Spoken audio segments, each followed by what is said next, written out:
Hari umugore ushobora kugukunda kubera amafaranga ufise, imodoka utwara, inzu ubamwo canke ubuzima bwiza ubayemwo. Ariko hari n'umugore akunda umuntu uri inyuma y'ivyo vyose.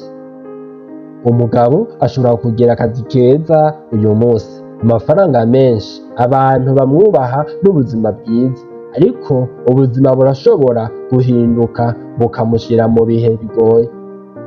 Akazi karashobora kubura, ubucuruzi bugahomba, amafaranga akabura, abantu bamwe mwari musanzwe mufise hafi bakagenda, kandi muri ico gihe niho ikibazo gikomeye kivuka.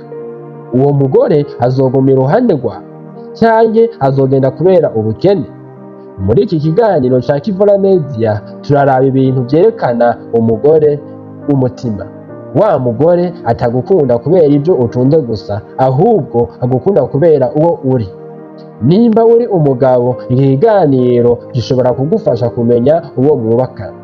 Nimba uri umugore naho gishobora kugufasha kwibaza ikibazo kimwe gikomeye: iyo umugabo wanje atagira ico afise, noba nkiri kumubona nk'umuntu wanje? Murakaza neza kuri Kivura Media, aho twiga amateka, ubuzima n'inyigisho zifasha umuntu kwiyubaka. Nimba ari ubwa mbere ugeze hano, ntuzibagire kwiyandikisha no gukanda akamenyetso k'inzogera kugira ntihagire ikiganiro na kimwe kigucika.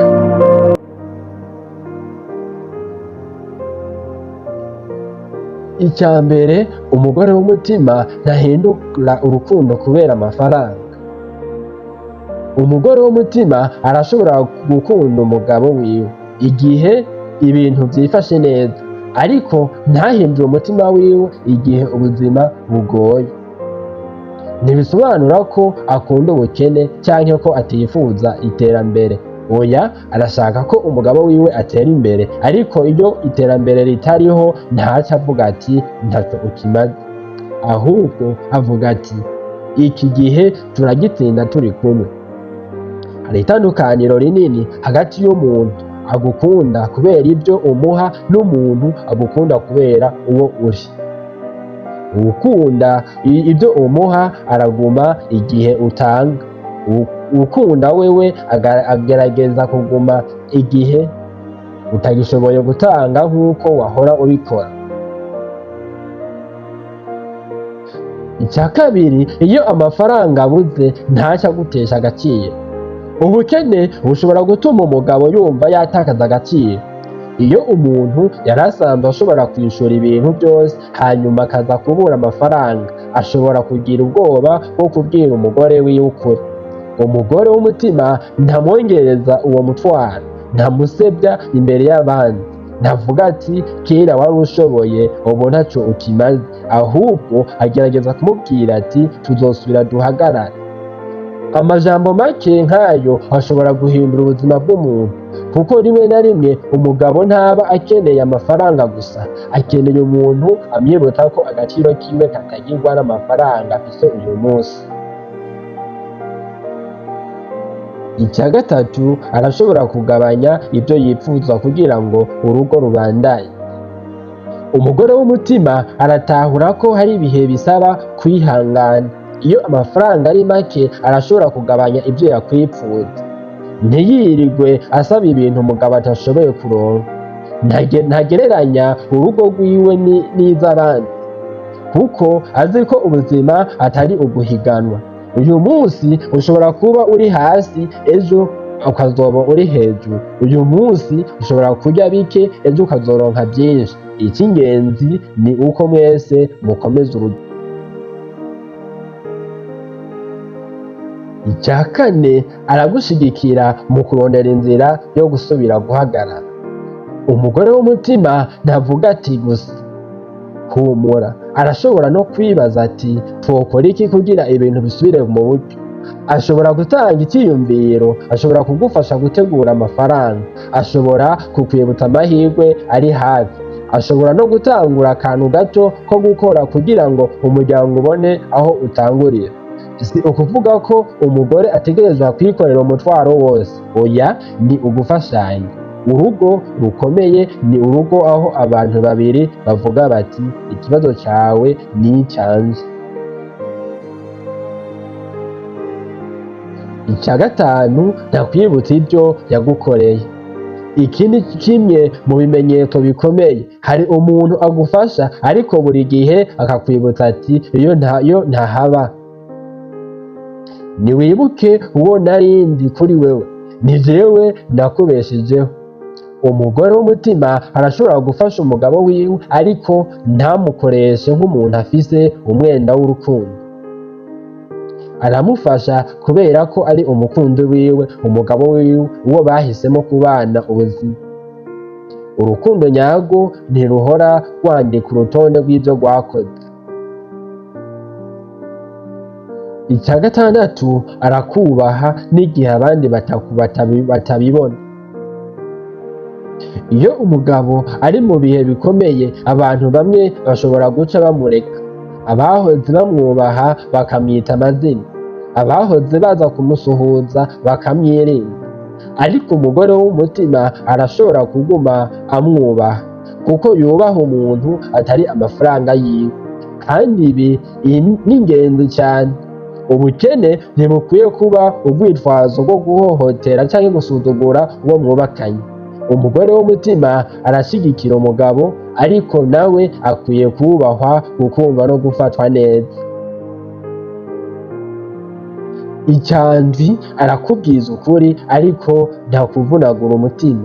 Umugore w'umutima si umuntu yemera ikintu cyose umugabo akoze. Niba umugabo ariko arakora ibintu bitari byo aramubwira, nimba afata ingingo mbi aramuburira, ariko uburyo abikora buratandukanye. Ntavuga ati uri gipfu, ahubwo ashobora kuvuga ati ndabona iyi nzira ishobora kutugirira nabi, reka turabe iyindi.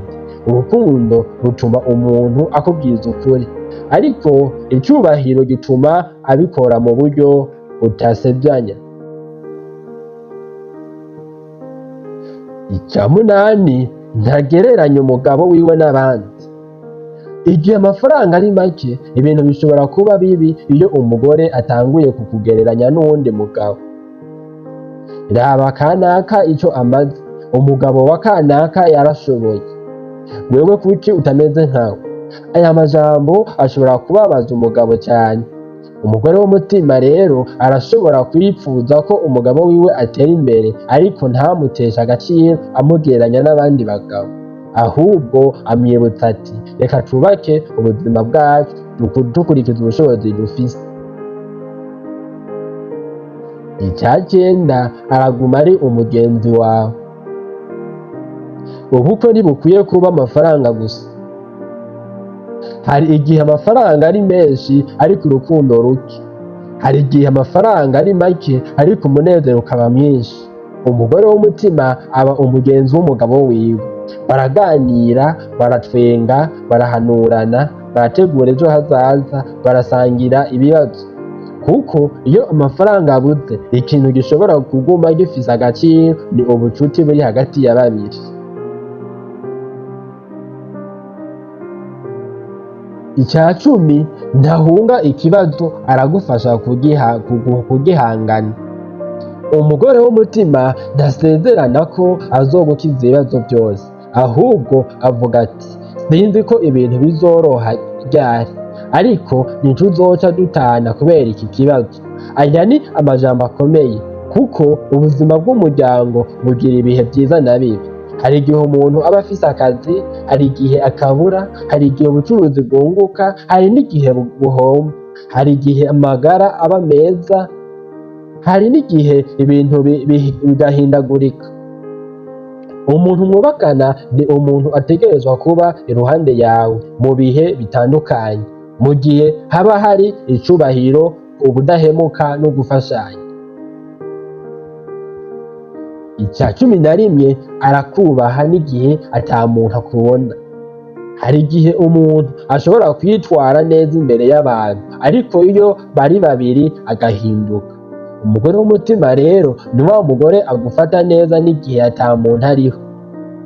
Iyo abandi batakubona, uko akuvugisha wewe arabibona. iyo abandi batumva amajambo akubwira wewe arayumva, niho umutima w'umuntu umenyekana. Icya 12, umugabo nawe ategerezwa kuba umugabo w'umutima. Ariko reka tuvuge n'ikindi kintu, ntidukwiye kuvuga gusa ku mugore. Umugabo nawe ategerezwa kwibaza, noba ndi umugabo akwiye uwo mugore? Ntukitegeye ko umugore azogumana nawe mu bihe bikomeye kandi wewe ukamufata nabi mu bihe byiza.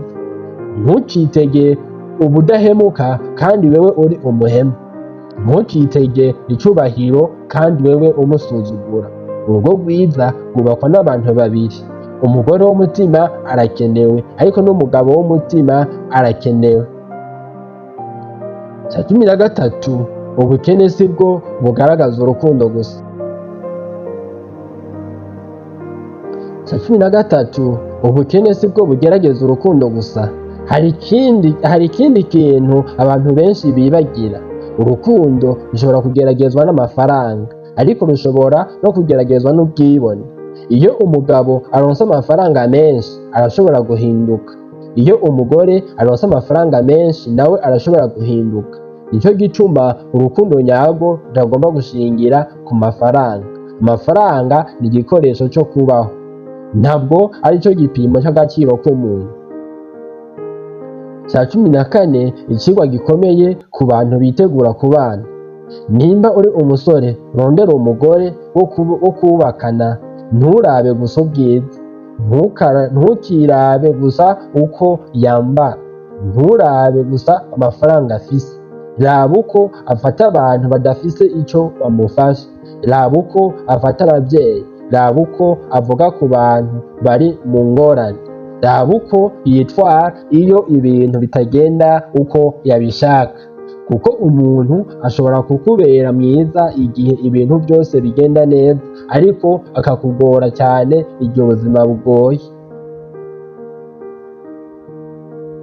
Nshuti yanje, ubukene bushobora kuba igihe kigoye cyane mu buzima bw'umugabo, ariko hari ikintu kimwe umuntu adakwiye kwibagira.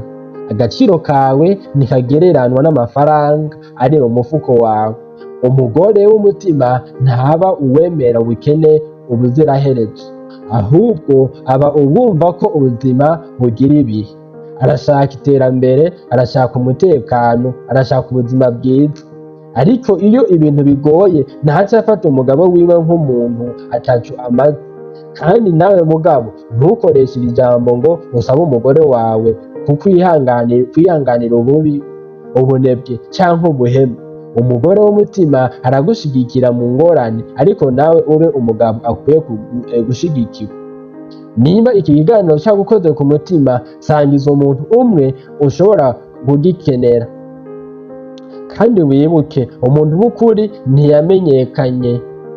amenyekana gusa iyo afise byinshi, amenyekana cyane iyo ubuzima bukugoye. Murakaza neza kuri Kivara Media, jewe ndi Venusta, kandi mwese hamwe dukomeze kwiga, gutekereza no kubaka ubuzima bwiza. Murakoze cyane.